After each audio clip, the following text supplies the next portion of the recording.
and welcome to the Administrators Session at the Spring ADRC Meeting.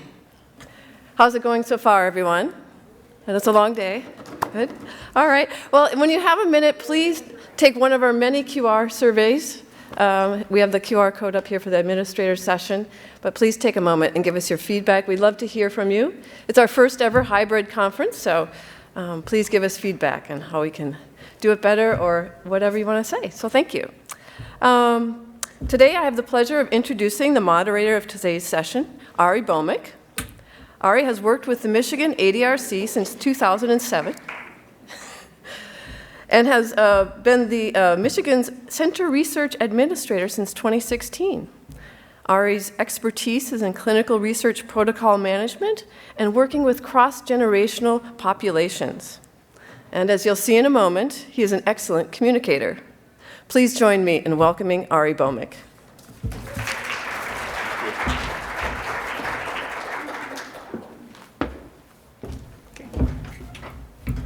Good afternoon, everybody. See, we have a good number of people stayed back. I was hoping it'll be a smaller group, so thank you very much.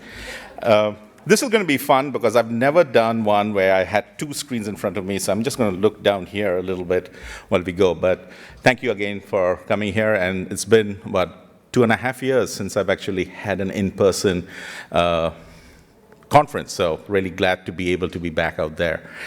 So today's spring agenda meeting for the administrator session, I'm just going to do some basic introductions, but I want to give a big thank you to Karen Marsh for putting the slides together. Thank you, Karen, out there, for our steering committee member from the administrators committee. Got to hit the next slide. I would like to introduce two of the new administrators that have also joined here. We have Alison Ardelino from Mount Sinai School of Medicine, New York, and Lawrence Ayers from Cleveland Clinic, Las Vegas, Nevada. So if you could please say hi to us up there. We have Lawrence, and do we have Alison? Okay. We are going to I'm actually here in place of Annika Noreen, who will be online. She is the current chair for our Administrative Steering Committee, so we will have that. She is going to be here for some of the sessions out here, so she will pop over there. Oh. Who's new? Anybody else who's new? Oh, yes. Who's that? We're from New Mexico. We just had a PA here. Okay. And your name is? Jill from Spring. Jill? Well, welcome, Jill. Okay. Hi, Ari. I'm Karen Smith from UCSF. Hi, Karen. Hi. Welcome. Administrator with Risley Gerhard. Okay, great. Welcome again. And I think I need to go back. Q&A. So welcome, and I'm going to start the Q&A off, Cerise. So I'll read out the questions, and then we'll try to have some discussions about the Q&As here. So these are questions that were already submitted to us, and we have our first question is, what are NIA's thoughts about timing for the next round of the ADRC RFAs, given that all centers likely are behind in terms of recruitment and other goals? Response? We're not planning to adjust the timing. But we recognize that people are, affected by COVID and are behind in recruitment and other goals. So we understand that. Okay. Thank you, Cerise. Next question. Can you provide a comprehensive list of ancillary or supplementary funding opportunities that are particularly relevant to the ADRCs? I really appreciated the person trying to get me to put a list together, but I just wanted the administrators to know and learn about the NIH guide for contracts and grants, and there's a large encyclopedia of AD-related grants for on the NIA website, and I felt like I gave the link to you guys, but we could follow up my Q&A in person with the Q&A with links. So great. Thank you, Cerise. Next question is, would program share with us more about the NIH CROMS reporting requirement and when ADRCs will need to start reporting? How will an ADRC be notified when this will be phased into reporting? What will need to collect? How we submit reports? Thank you for your question.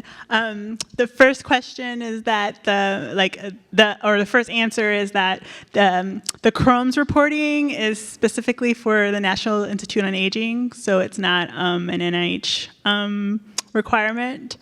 And we have a specific office in the Division of Extramural Activities that is managing the CROMS reporting and the process, and it's still in its implementation stages.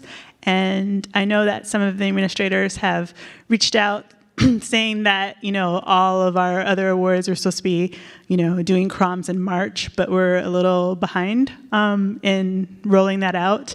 And Ari has worked on a CROMS update to give you later in this session, and he's also been liaisoning with the CROMS office at NIA to give you the most up-to-date information. That information will not come from me. And I'll try my best right there. So stick around for CROMS update. What funding opportunities are available for inter-ADRC collaborations?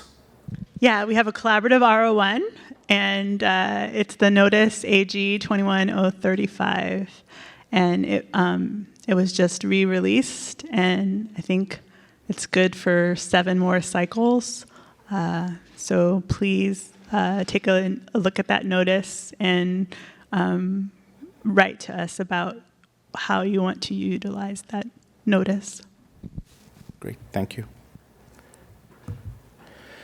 And can you please clarify the planned and inclusion enrollment table instructions and any other tables or reporting of participant level data for those transitioning from a P30 to a from a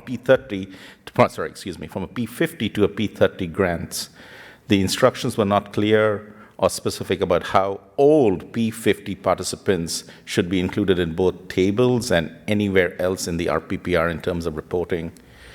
As novel new participant only once per their visit date in a particular year of the new P30 cycle, inclusive of COVID pandemic measures, such a phone visit in lieu of the in-person visit? That is a very big loaded question, Cerise. All yours. And I'm excited because I get it every year. So,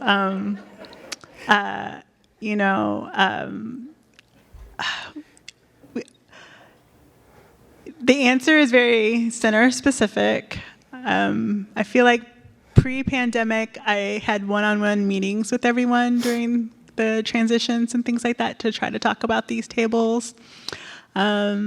But the tables I think the question is referring to are the human subject sections, the inclusion, what are the inclusion data reports? It's the inclusion enrollment report. Thank you, inclusion enrollment report, IER, yes.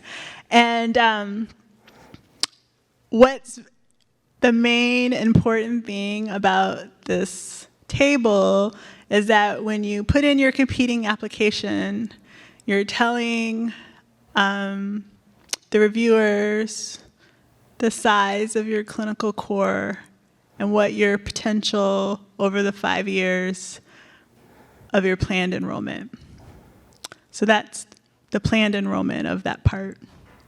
So now everyone's in different cycles, but let's talk about cycle 3. You guys are just putting in your type 5 awards for year 2 of your new P30s, and you just did that at the beginning of the month.